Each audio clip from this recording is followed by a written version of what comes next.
What's up, America? Neil here from Jaga Firearms Academy. Thanks for watching. Today we're going to talk about the foundation of our carry gear, the most important piece, regardless of what holster you have or how you carry. So let's get started. So what are we talking about? We are talking about belts. So let's take a look at something real quick. So here it is. This is my leather gun belt. Leather gun belts are very heavy, very thick. Some of them even have a core in here. And as you can see, I'm wearing my standard in the waistband rig. But there's some other options that we're going to discuss right now. Okay, so if you have a crappy belt, the system that you carry, the holster, I don't care if it costs 300 bucks, it's not going to work for you. So this is a great example. This is just your standard fashion leather belt that you would get from anywhere. Here's a quick test for you. If you can take your fingers and squeeze these two together like that without much effort, that's a crappy belt. Okay? Now it may work for fashion and for holding your pants up, but it's not going to work as an actual belt that's going to hold your gear up. So my go-to belt, I really like nylon belts. I know nylon's not for everyone, but it's really nice to be able to make small adjustments on your belt and not have to worry about, is it really too tight or is it too loose? And by the way, you're always going to want to err on the side of too tight than too loose. Okay? But this is the BlackHawk Rigger's belt. And you can find these all over the internet. They're very inexpensive, especially for the quality of belt that you get. Now, one thing that's really important to understand is it's not just nylon. This is an actual gun belt. And what that means is inside here, okay, there's actually a core. So no matter how hard I squeeze this belt, there's no possible way to break this belt down. That's why it's such a fantastic belt. It's BlackHawk, again, is the company, the manufacturer, and it's called the Riggers. It's actually, can be used for rappelling, okay? Very heavy. This is not plastic. This is metal buckles here with a tension bar. And of course you have your loop if you're going to do any type of rappelling. Now the way this belt works, okay? Put the nylon loop through there. It comes back through and you'll notice, we'll see if the camera will pick it up.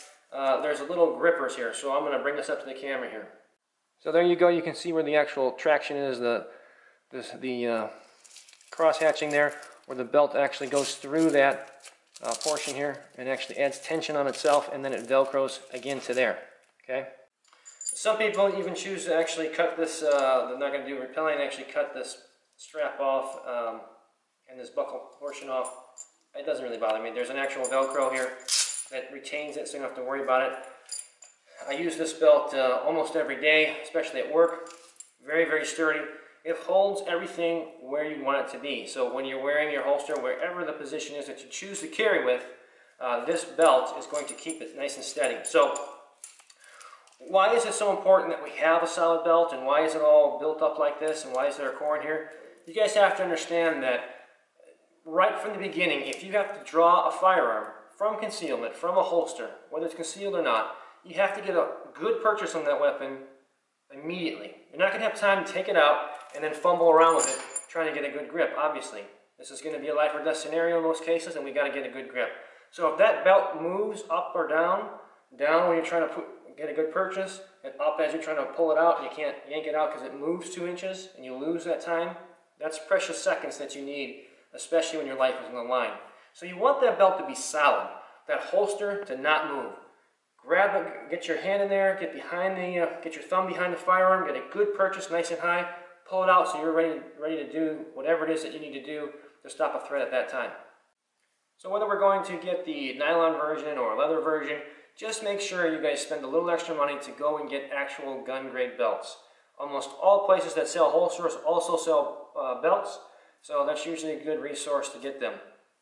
I like that particular BlackHawk, the value of the belt, and again, I'm not looking for cheap stuff.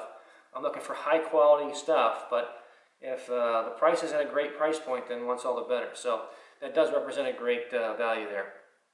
I hope this helps with you guys looking around for some gear. There's thousands of options, and if you guys have additional questions on specific gear, please let me know. If you like this video, go ahead and give me a thumbs up. If you want to see more of them, go ahead and subscribe. You'll get notified every time I put out a new video. Until next time, remember, it's always better to be judged by 12 than carried by 6.